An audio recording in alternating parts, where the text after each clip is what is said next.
Ya era hora. Científicos han hallado vida en Marte, o algo así. Para comprender su hallazgo y lo que implica para ti, debemos viajar atrás en el tiempo. Y no me refiero a 1.000 millones de años. Empezaremos mucho, mucho más atrás. Marte se formó con los mismos ingredientes básicos que la Tierra: roca, metal, hielo y gases. En los primeros cientos de millones de años, el interior del planeta liberó enormes cantidades de vapor de agua, dióxido de carbono y otros volátiles. Ese proceso, conocido en la ciencia como la desgasificación volcánica, no solo construyó una atmósfera más densa que la actual, también colocó en la superficie el elemento que cambia todas las reglas: agua líquida, aunque fuera por episodios. Con más presión atmosférica, el agua no hervía de inmediato. Con temperaturas menos extremas podía permanecer, escurrir, acumularse, y cuando el agua se queda, deja un rastro. Ese rastro está escrito en el relieve. Hay redes de valles contributarios, formas ramificadas que en cualquier otro planeta se asociarían a escorrentía sostenida. Hay canales que desembocan en cuencas cerradas, cráteres que parecen haber sido lagos con entradas y salidas, y zonas donde el terreno sugiere que el agua no solo pasó, trabajó durante tiempo suficiente como para ordenar un paisaje. La clave no es una imagen bonita, es la persistencia. Un torrente aislado puede erosionar, sí, pero para construir sistemas integrados, para abrir un camino repetible en una región amplia, el agua tuvo que regresar, o tuvo que existir bajo condiciones que la mantuvieran disponible. Y cada repetición significa más oportunidades para química húmeda, para intercambio de minerales, para energía disuelta en gradientes. La química, de hecho, es el otro idioma en el que Marte habló. Cuando el agua se mezcla con roca basáltica, no se limita a mojarla, reacciona. Forma arcillas, hidrata minerales, reorganiza elementos. En la Tierra, ese tipo de alteración es una fábrica natural de superficies activas donde la materia se pega, se concentra y se transforma. Es también un mecanismo de preservación, porque algunas arcillas y minerales hidratados pueden atrapar compuestos orgánicos y protegerlos del entorno. En Marte, la presencia de minerales asociados a agua antigua no es una garantía de vida, pero sí marca dónde el planeta fue más amable para procesos prebióticos o biológicos. Lugares donde hubo agua, donde hubo tiempo y donde el entorno pudo amortiguar extremos. A esa tríada entre agua, tiempo y química se le suma una cuarta condición: energía utilizable. No hace falta imaginar bosques, animales ni océanos azules. La vida microbiana puede vivir de reacciones simples, de diferencias químicas mínimas: hierro que se oxida, azufre que cambia de estado, compuestos que liberan energía al recombinarse. Y Marte, en su juventud, ofrecía muchas combinaciones de ese tipo. Volcanismo y agua forman sistemas hidrotermales. Impactos y hielo pueden generar calor local. Rocas fracturadas permiten que fluidos circulen y se carguen de minerales. Incluso en un planeta más frío, donde el agua no domina la superficie, basta con que exista en grietas, poros o acuíferos someros para sostener nichos. Si la vida surgió alguna vez allí, casi seguro fue discreta: colonias microscópicas, biofilms sobre granos de sedimento, comunidades escondidas en microambientes. Por eso los antiguos deltas y depósitos sedimentarios se volvieron piezas centrales en la búsqueda moderna. En un delta, el agua no solo pasa, deposita lo que transporta: arcillas, lodos finos, sales, minerales precipitados. Es una cinta transportadora que concentra materia y además la entierra. Enterrar es importante porque protege. Un sedimento que cae, se apila y se compacta puede sellar compuestos, preservar texturas, encerrar moléculas. Un cráter que alguna vez fue lago y luego se secó puede conservar como páginas apiladas una secuencia de ambientes: entrada de ríos, estancamiento, evaporación, cambios químicos. Para un planeta que hoy es hostil en superficie, esa idea es crucial. Lo que se depositó y quedó cubierto tiene más chances de haber sobrevivido al paso de miles de millones de años. Sin embargo, incluso en el mejor escenario, Marte nunca fue una copia de la Tierra. Su gravedad es menor, su masa es menor, y eso lo vuelve más vulnerable a perder gases. Su interior se enfría antes. Su capacidad de sostener una atmósfera espesa durante eones es más frágil.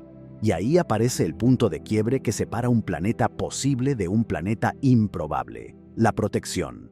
Mientras un mundo mantiene una atmósfera suficiente, el agua puede existir con cierta estabilidad.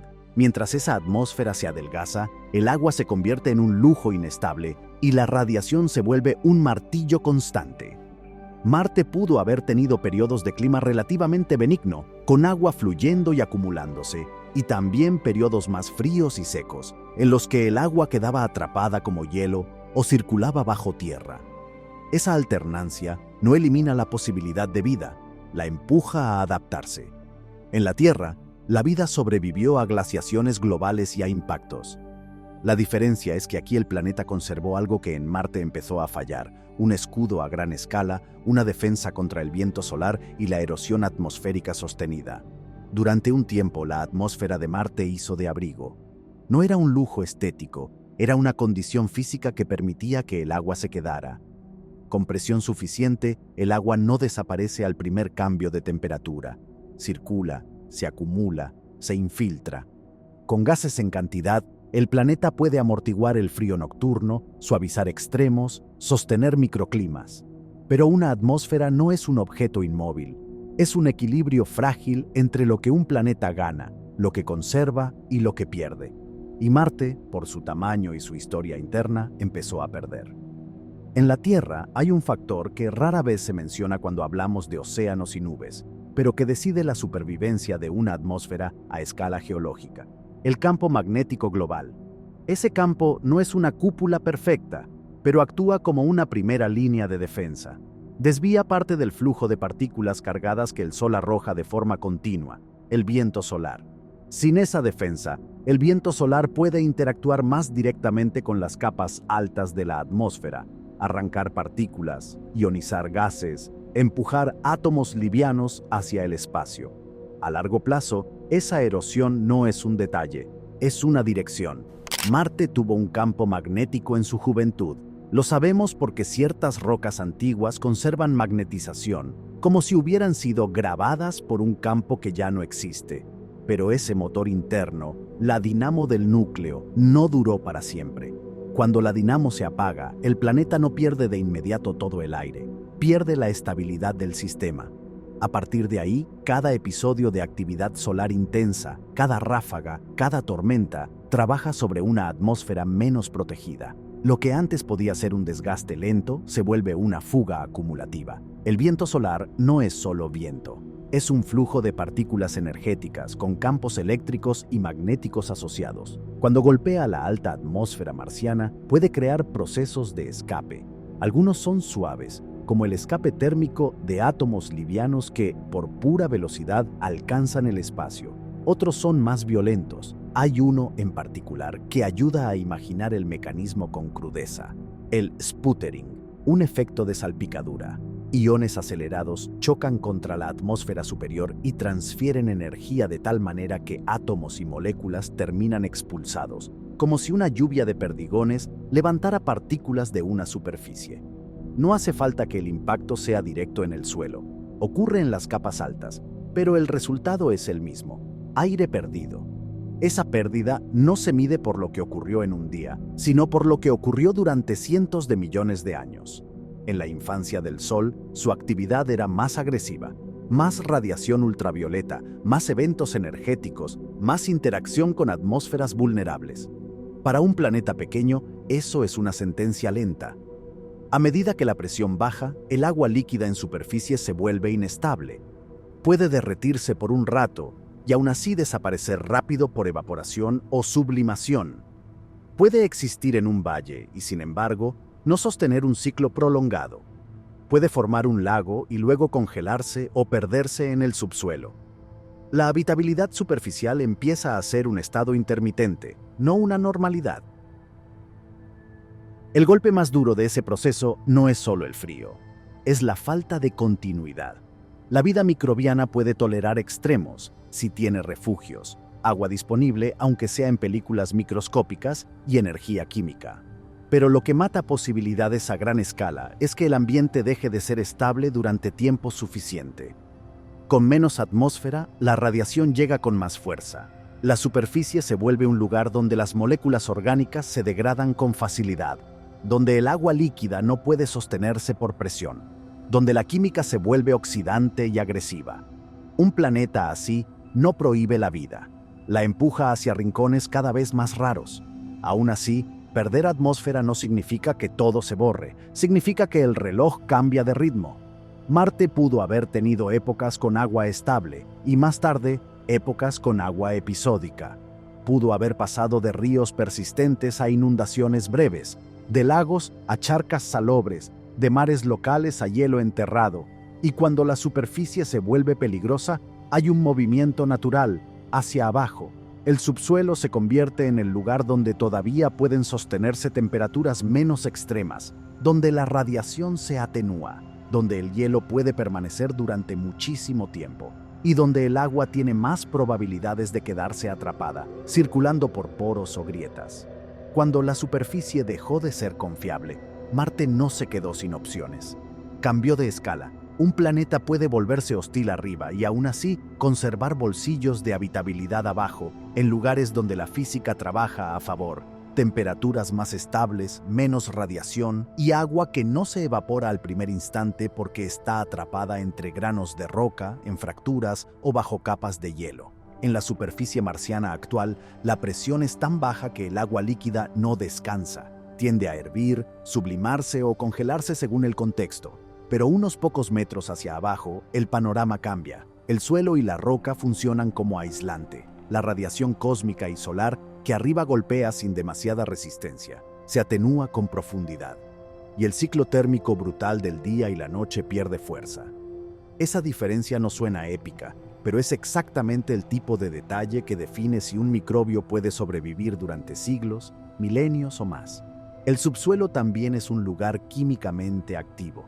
Incluso cuando un planeta parece geológicamente apagado, la roca no está muerta. Hay minerales que reaccionan lentamente con el agua. Hay hierro que puede oxidarse o reducirse. Hay azufre en distintas formas. Hay dióxido de carbono atrapado en hielos o en poros. En la Tierra, muchos ecosistemas microbianos no dependen de la luz, dependen de reacciones de roca y agua. Si Marte tuvo vida, el destino más lógico no fue sostenerse en charcos expuestos, sino buscar la continuidad subterránea, lugares donde el agua aparece en pequeñas dosis, pero de manera repetible. Uno de los recursos que más cambia la ecuación es la sal. Las sales bajan el punto de congelación del agua, lo que permite que existan salmueras a temperaturas donde el agua pura sería hielo sólido. Esa ventaja tiene un precio. Una salmuera puede ser extremadamente hostil para muchas formas de vida, por estrés osmótico y por su química agresiva. Pero la palabra clave no es cómodo, es posible. En un planeta frío, una película salobre que permanezca líquida por más tiempo que el agua pura ya es una ventana. Y una ventana repetida, aunque sea pequeña, puede sostener procesos biológicos lentos. También hay otra fuente de oportunidad, el calor localizado. Marte no necesitaba ser un infierno volcánico permanente para ofrecer episodios de habitabilidad. Bastaba con que, de vez en cuando, un impacto grande calentara el subsuelo y derritiera hielo localmente. Bastaba con que el volcanismo tardío, aunque más débil que en la juventud del planeta, generara gradientes térmicos, fracturas, circulación de fluidos. Un impacto no solo hace un cráter, altera la roca, la fractura, la vuelve más permeable, abre caminos. Y cuando hay caminos, el agua, si existe en forma de hielo o vapor, puede moverse, concentrarse, reaccionar con minerales recién expuestos, cargarse de sustancias químicas útiles como energía. Esa combinación de fracturas, agua y roca recién molida crea algo importante: superficies reactivas. Las rocas pulverizadas por impactos tienen más área de contacto y más capacidad de reaccionar. En términos simples, ofrecen más lugares donde la química puede trabajar. En un planeta donde la energía es escasa, aprovechar reacciones de oxidación y reducción en minerales puede ser la diferencia entre un entorno estéril y un entorno marginalmente habitable. Pero si el subsuelo fue el refugio, entonces la historia deja de ser visual. Ya no hablamos de ríos que se ven desde órbita como cicatrices, hablamos del agua que se esconde, hablamos de hielo enterrado, de poros saturados, de acuíferos antiguos que tal vez existieron y luego se congelaron. y de zonas donde la sal pudo haber mantenido líquido algo que, de otro modo, sería sólido. Y eso obliga a una pregunta distinta. ¿Cómo se reconoce la huella de vida si la vida, en el mejor de los casos, vivió oculta? Una pista razonable no sería un cuerpo conservado, sino cambios en la roca. La vida microbiana, cuando existe, altera su entorno de maneras sutiles. Puede concentrar ciertos elementos, precipitar minerales específicos, dejar texturas microscópicas, producir compuestos orgánicos que luego quedan atrapados en arcillas o en sedimentos finos. El problema es que la geología también hace trucos parecidos. Muchos minerales se forman sin vida. Muchas texturas pueden producirse por procesos puramente químicos. Y en Marte, además, el tiempo jugó un papel cruel. Miles de millones de años de radiación y oxidación superficial pueden borrar señales delicadas. Por eso importa tanto el contexto de preservación. No alcanza con encontrar algo interesante. Hay que encontrarlo en el tipo de roca y en el tipo de ambiente que tenga sentido. Los sedimentos finos, por ejemplo, son mejores archivadores que las arenas sueltas. Las arcillas pueden proteger moléculas orgánicas. Ciertas sales pueden atrapar compuestos, pero también pueden destruirlos según su composición química. Un depósito lacustre enterrado temprano tiene más chances de conservar señales que una roca expuesta al aire marciano durante eones. Y hay otro detalle incómodo. Si Marte tuvo vida, pudo haberla tenido en un periodo en que la superficie aún era aceptable, y luego haberla perdido. O pudo haberla tenido y haberla empujado al subsuelo, donde sobrevivió durante tiempo indeterminado con metabolismo lento, hasta apagarse por falta de agua o energía. O pudo no haber tenido nada y aún así haber mantenido durante muchísimo tiempo los ingredientes químicos capaces de generar señales tentadoras que parecen biológicas. En otras palabras, el subsuelo es el lugar más prometedor para imaginar supervivencia, pero también es el lugar donde las pruebas se vuelven más difíciles de interpretar. Hace 1.000 millones de años, Marte ya no era el planeta joven que había tenido ríos amplios y lagos persistentes. No estaba en su infancia húmeda, sino en una etapa larga de madurez fría, con una atmósfera mucho más delgada y una superficie sometida a radiación y a cambios térmicos extremos. En términos simples, el planeta llevaba demasiado tiempo perdiendo calor interno y aire hacia el espacio como para parecerse a la postal de un mundo azul. Para entender este proceso, hay que imaginar un Marte que ya había cambiado sus reglas. La presión atmosférica era baja, el frío dominaba gran parte del año y el agua líquida en superficie era, en el mejor de los casos, una condición transitoria. Podía aparecer por instantes en microambientes específicos, pero no era una presencia estable como para sostener grandes cuerpos de agua a cielo abierto durante largas eras. Si uno busca en esa época un Marte costero, lo más probable es que no lo encuentre. El Marte de hace 1.000 millones de años era más parecido al Marte que conocemos hoy. Con una diferencia importante, todavía tenía cartas guardadas. Esas cartas no estaban en el cielo, estaban en el subsuelo y en la geología local. Porque aunque el planeta se había enfriado, no se había convertido en un bloque perfecto e inerte. En Marte existieron y siguieron existiendo regiones volcánicas que pudieron mantener actividad durante periodos muy largos. No hace falta que un volcán esté en erupción permanente para influir en la habitabilidad.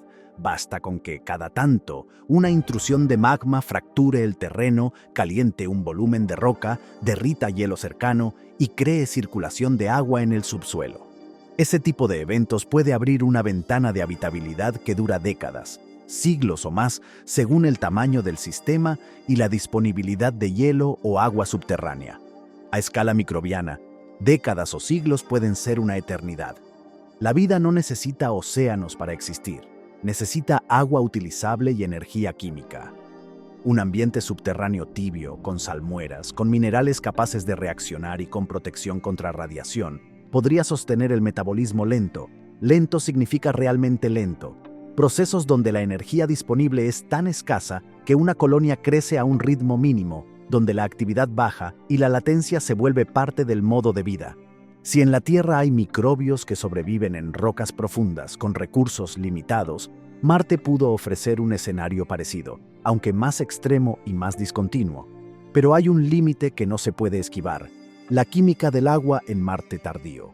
Cuanto más frío y más seco es un planeta, más probable es que el agua utilizable sea agua salobre o agua mezclada con sustancias que bajan su punto de congelación. Esa clase de agua ayuda a que exista líquido, sí, pero también hace que el entorno sea agresivo. La sal extrae agua de las células, rompe equilibrios, complica la estabilidad de proteínas y membranas. Para que la vida funcione ahí, tendría que ser muy resistente, o vivir en microambientes donde la salinidad y la temperatura no sean extremas todo el tiempo. Por eso la palabra clave vuelve a ser refugio: grietas, poros, capas de sedimento fino, zonas donde la química no sea un golpe constante, sino un equilibrio precario. A esa hostilidad química se suma el problema de la superficie. En la época de hace 1.000 millones de años, la radiación que alcanzaba el suelo era ya un factor central. Las moléculas orgánicas expuestas tienden a degradarse.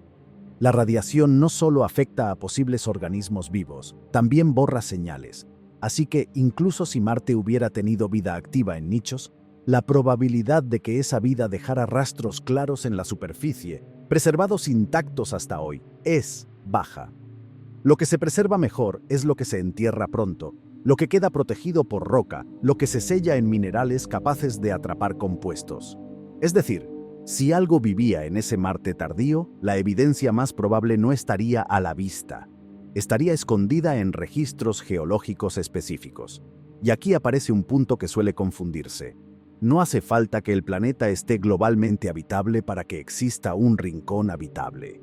La Tierra misma no es uniformemente habitable. En Marte esa diferencia se vuelve extrema. El planeta entero puede ser un desierto y aún así una región específica por su geología, por su hielo subterráneo y por su historia volcánica, puede crear condiciones temporales. Esa habitabilidad a parches es compatible con dos escenarios. En uno, la vida surgió mucho antes, en el Marte antiguo, y luego fue quedando confinada a refugios hasta extinguirse o sobrevivir a baja intensidad. En el otro, la vida nunca apareció, pero la química del planeta siguió generando ambientes que, en teoría, habrían sido suficientes para sostenerla si hubiese existido. Si hubiera vida en un ambiente subterráneo con agua ocasional, es más probable que dejara huellas químicas que formas. Cambios en la proporción de ciertos elementos, minerales precipitados en condiciones específicas, rastros de carbono orgánico atrapado, microtexturas asociadas a biofilms en sedimentos finos.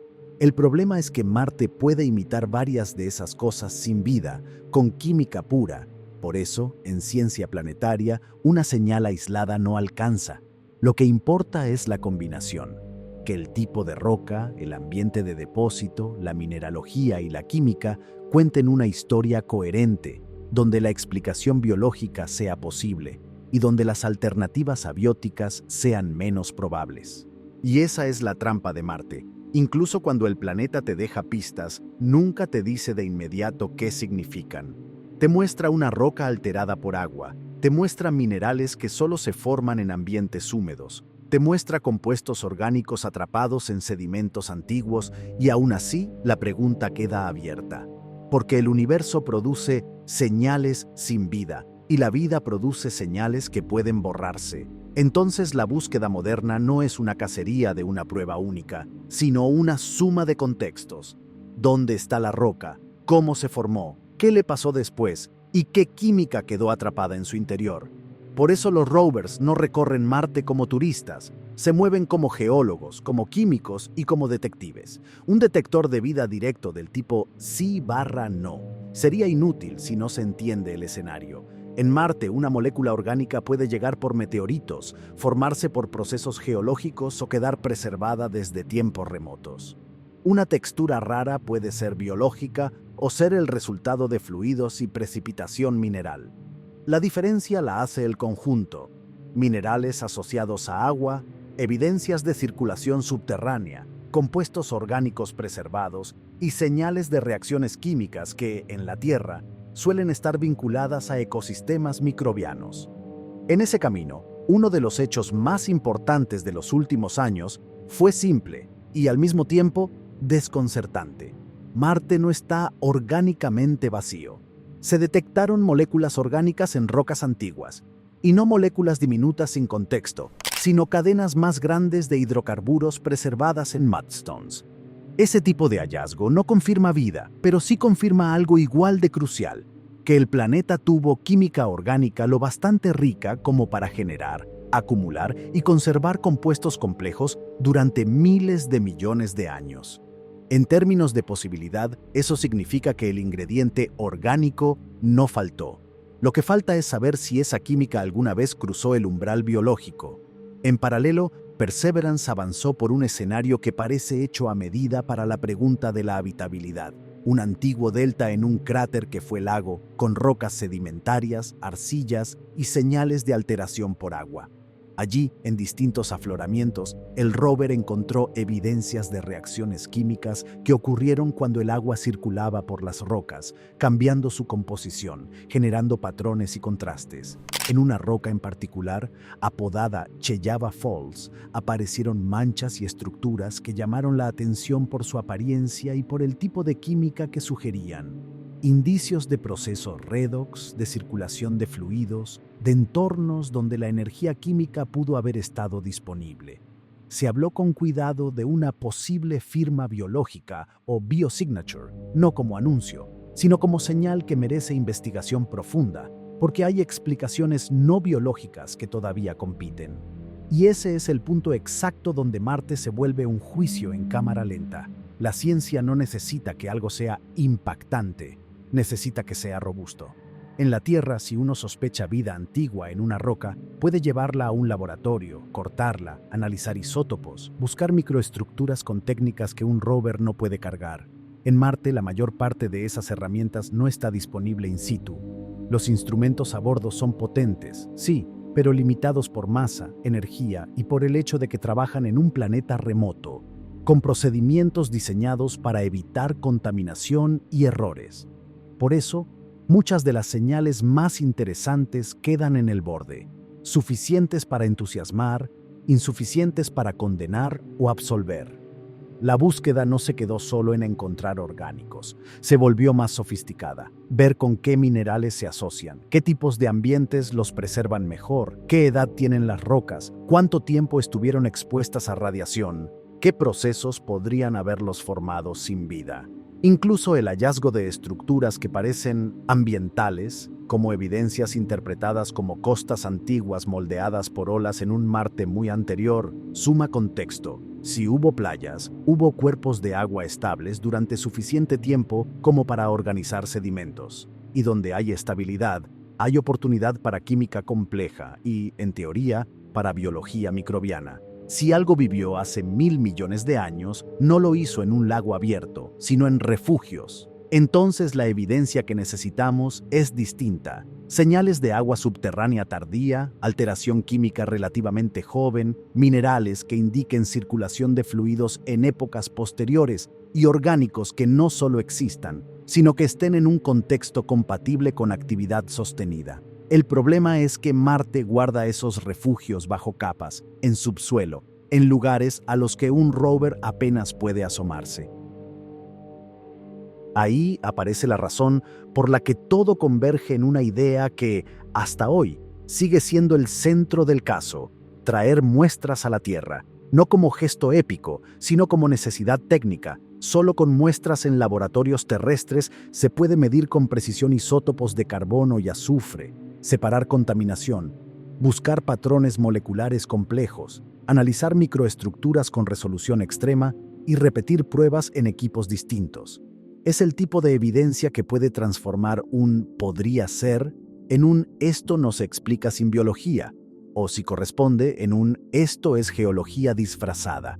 Y sin embargo, esa pieza clave, el retorno de muestras, se volvió un problema humano además de científico. Costos, arquitectura, decisiones políticas, planes que se rediseñan y se discuten. Mientras tanto, los tubos ya están ahí, en Marte, guardando rocas seleccionadas precisamente porque pueden contener señales del pasado. Es como tener páginas arrancadas de un único libro y no poder traerlas al escritorio para leerlas con lupa. Así, la pregunta sobre la vida hace 1000 millones de años queda en su forma más honesta y, a la vez, más inquietante.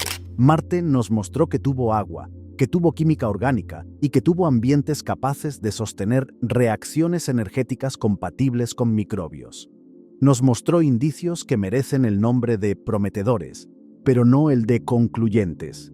Y hasta que esas rocas no se estudien con todo lo que la Tierra puede hacer, la historia seguirá siendo exactamente lo que es ahora, un caso abierto, donde la posibilidad existe, el escenario existe, y la prueba definitiva todavía no está en nuestras manos.